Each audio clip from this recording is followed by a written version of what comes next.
All right, this week we're taking a look back on some of our favorite stories of the year. 80 years ago, in August, the Minidoka incarceration camp opened. A lot of it was unfinished when the thousands of Japanese Americans arrived. With most of them coming from the lush coastal areas around the Northwest, you can imagine the shock of showing up to a dry, dusty destination known as Jerome County, Idaho. 80 years later, most of the 13,000 Japanese Americans who spent time there are no longer with us, but their stories are being kept alive through the Minidoka Pilgrimage Committee, a group who tries to make regular trips to what is now known as the National Historic Site in Hunt, operated by the National Park Service. They made another trip this summer, and we were fortunate enough to tag along to try to grasp the full magnitude.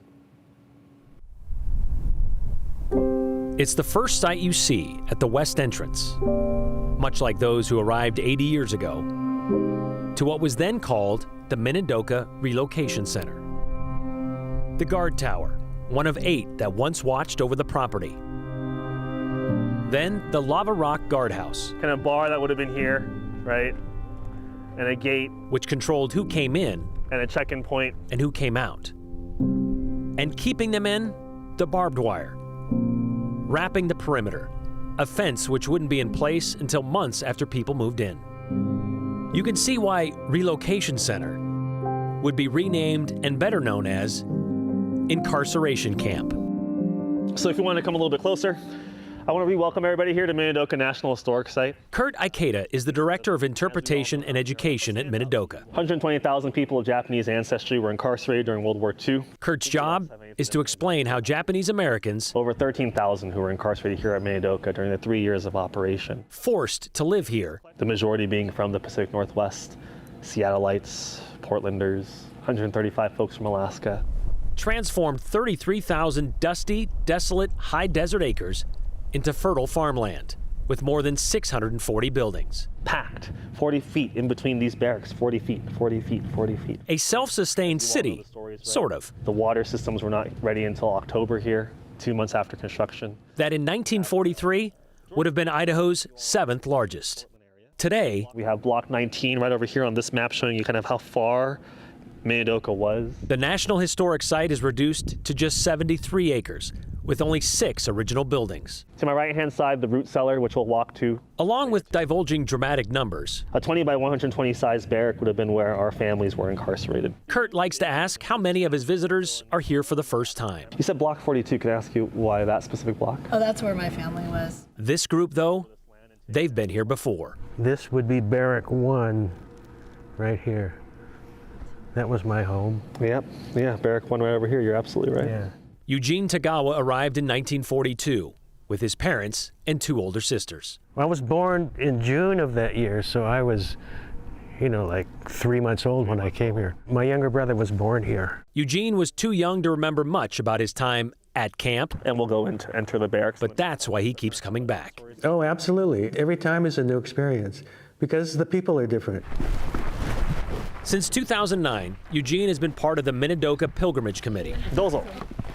A group formed nearly 20 years ago to bring together family and friends of former incarcerees back to these barracks. I encourage you to find a place on the wall that feels appropriate to kind of lay your hand on. And pre-pandemic, these pilgrimages would boast more than 300 plus people. To feel history. To not only see the conditions they faced. There was a single light bulb, a potbelly stove, army cots with wool blankets, and as you all know the phrase, only what we could carry. But to honor that generation. Is there a certain just kind of phrase, a feeling that you get standing aside here today? Who had their rights and livelihoods more than just relocated. Family, connection, healing.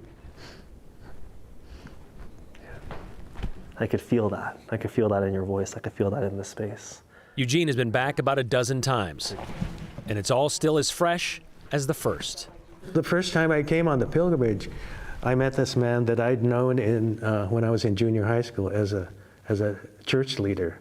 And he looked at my name tag and he said, "Oh, I know this name." And I said, "Yeah, Howard, I went to a Faith Bible Church when I was in junior high school." He said, "No, I know your father." He said, "I played baseball with your father in camp." And then he told me some stories about my father that I never knew. I didn't know my father played baseball in camp. So that was my first pilgrimage. And I said, whoa, what a gift, right? Yeah. So I kept coming back.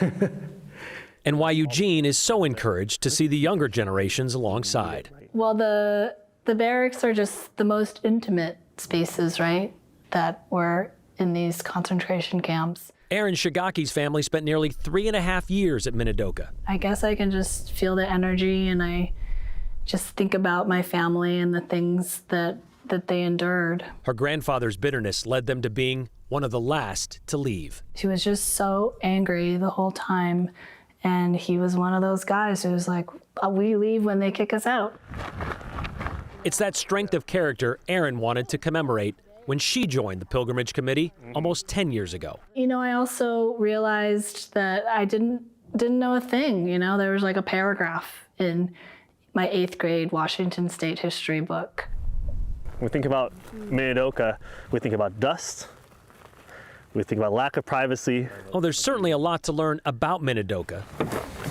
Lines for everything. But maybe there's a lot more to learn from Minidoka. 45 cents per person per day in 1942 was the amount of money spent per person. I want them to learn the whole story about how a whole community and people were unconstitutionally, unjustly incarcerated because of their race. And I want people to understand that to a certain degree, it's still happening now. I don't think as a country we've fully grappled with it. I know as a community we're not done grappling with it. When these truths can really become part of the American narrative, we're going to be better for it. I really believe that. But we have to tell it all, you know? Telling it all includes what they endeavored for distraction. There was music and dancing, stage shows and swimming holes. And they played sports like golf and basketball. And of course, it was baseball. One of the only pastimes out here, one of the only distractions from their reality, which was just being out here in this desolate place with nothing around them. And they were just able to forget their situation just for a little bit. Johnny Narita only knew about Minidoka through family chatter. Growing up, you always hear about camp. I guess at some point my family kind of gave me the rundown of what it was, what happened, the gravity of it all. And it never really sunk in until I came out here. In 2016, Johnny joined his grandpa, George Nakagawa, a former player for the Hunt team, for the dedication of the baseball field. This place has a certain power to it. It's like a place of great trauma and pain, and it's also a place of healing. Part of that healing happened right here on this field. And so they honored my grandpa and the other baseball players, and we played catch for a bit. And I think I ran around the bases. Yeah, I'm never gonna forget that. Yeah. George left his ball and glove to the Minidoka Museum. But when he died a year later, he left something more for his grandson. It's our legacy, for better or for worse. It's a part of American history and our history that we can't erase, and we shouldn't try to erase it. For the 13,000 people of Japan, which is what the Minidoka Pilgrimage Committee is really all about. And this ball field was built as a community effort. Minidoka will always be a community-centered historic site. Most of the buildings may be gone or coming apart, but to keep them from fading from history or from memory will be about keeping connected The raw egg. Oh yeah, tamago kake. those who are already connected. We are here together now, and we get to reclaim this story. We get to reclaim this place and remember it for what it is, which is a terrible place. To keep the Minidoka story in clear focus. It's about remembering this, not forgetting, and just saying never again.